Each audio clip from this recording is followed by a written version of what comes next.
EPFO का नया नियम लागू हो गया है। क्या आपको पता है कि पीएफ से पूरा पैसा निकालने से पहले कुछ ज़रूरी बातों का आपको ज़रूर ध्यान रखना है, वरना बहुत बड़ा नुकसान आपका खुद का हो सकता है। मैं आपको बताऊंगी कि किन ज़रूरी बातों का आप रखें ध्यान इस वीडियो में विस्तार से। नमस्कार, आप देख रहे हैं न्यूज़ 18 का डिजिटल प्लेटफॉर्म। मैं हूं आपके साथ श्रुति श्रीवास्तव। देश के 7 करोड़ से अधिक नौकरी पेशा कर्मचारियों के लिए केंद्र सरकार ने एक ऐतिहासिक और बेहद राहत भरा फैसला लिया है। अब कर्मचारी भविष्य निधि संगठन यानी कि ईपीएफओ के सदस्य अपनी मेहनत की कमाई यानी कि प्रोविडेंट फंड से जरूरत पड़ने पर लगभग 100% तक रकम निकाल सकेंगे। केंद्रीय श्रम मंत्री मनसुख मांडविया की अध्यक्षता में हुई ईपीएफओ के सेंट्रल बोर्ड ऑफ ट्रस्टीज यानी कि सीबीटी की बैठक में पीएफ निकासी से जुड़े जटिल और पुराने नियमों को पूरी तरह से बदलकर उन्हें बेहद सरल और लचीला बना दिया गया है।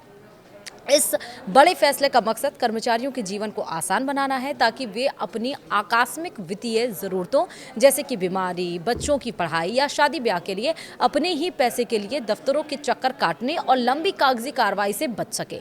सरकार ने यह भी स्पष्ट किया है कि इन बदलावों से कर्मचारियों की रिटायरमेंट बचत या उनकी पेंशन पात्रता पर कोई नकारात्मक असर नहीं पड़ेगा। तो आइए इन नए नियमों को विस्तार से समझते हैं कि आखिर अब आपके लिए पीएफ का पैसा निकालना कितना आसान हो गया है। अब तक पीएफ से पैसा निकालने के लिए 13 अलग अलग तरह के नियम और शर्तें थीं जो बेहद जटिल थी। कर्मचारियों को अक्सर यह समझ नहीं आता था कि किस ज़रूरत के लिए कौन सा फॉर्म भरना है और क्या क्या दस्तावेज लगाने हैं। इस उलझन के कारण हजारों क्लेम या तो खारिज हो जाते थे या उनमें बहुत समय लगता था।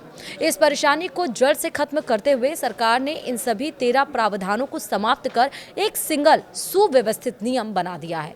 इसके तहत अब निकासी को केवल 3 मुख्य श्रेणियों में बांटा गया है।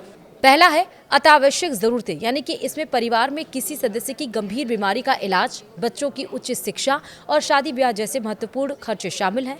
दूसरा है आवास संबंधी जरूरतें, यदि आप नया घर या फ्लैट खरीदना चाहते हैं, जमीन लेकर उस पर मकान बनवाना चाहते हैं या अपने मौजूदा घर की मरम्मत या विस्तार कराना चाहते हैं।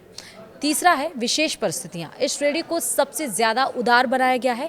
इसमें नौकरी छूटने, कंपनी बंद होने या किसी प्राकृतिक आपदा जैसी कोई ठोस वजह बतानी पड़ती थी, लेकिन अब सदस्य बिना कोई खास कारण बताए भी इस श्रेणी के तहत पैसा निकाल सकेंगे।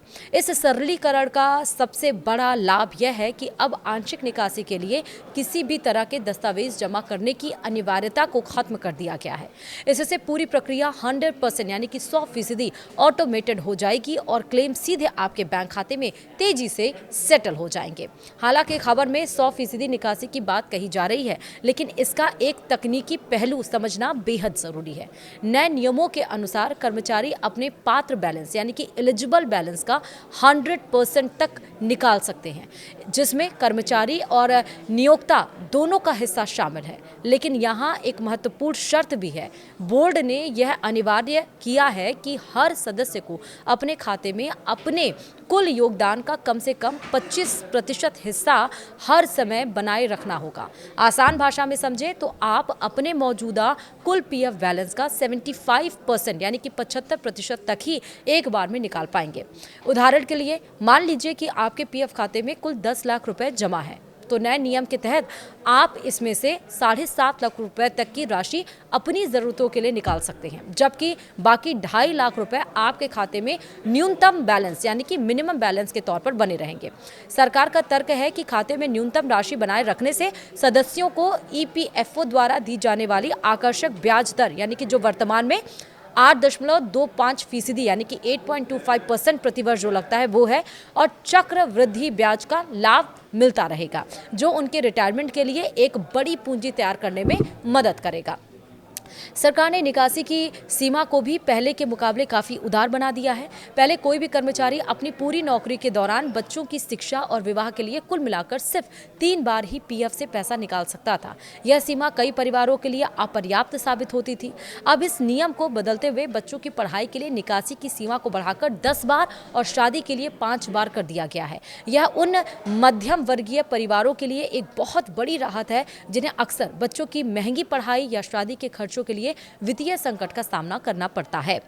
इसके साथ ही एक और बड़ा बदलाव न्यूनतम सेवा अवधि को लेकर किया गया है।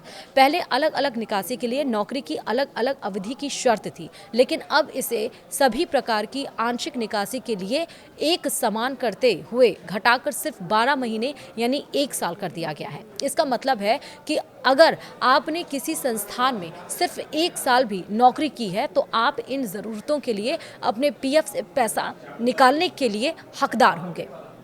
यह नियम नए और युवा कर्मचारियों के लिए विशेष रूप से फायदेमंद साबित होगा। अगर आपको पैसों की ज़रूरत है और आप अपने पीएफ खाते से एडवांस पैसा निकालना चाहते हैं तो अब यह बहुत आसान हो गया है। आपको कहीं जाने की ज़रूरत नहीं है। यह काम आप अपने मोबाइल या कंप्यूटर से ही कर सकते हैं।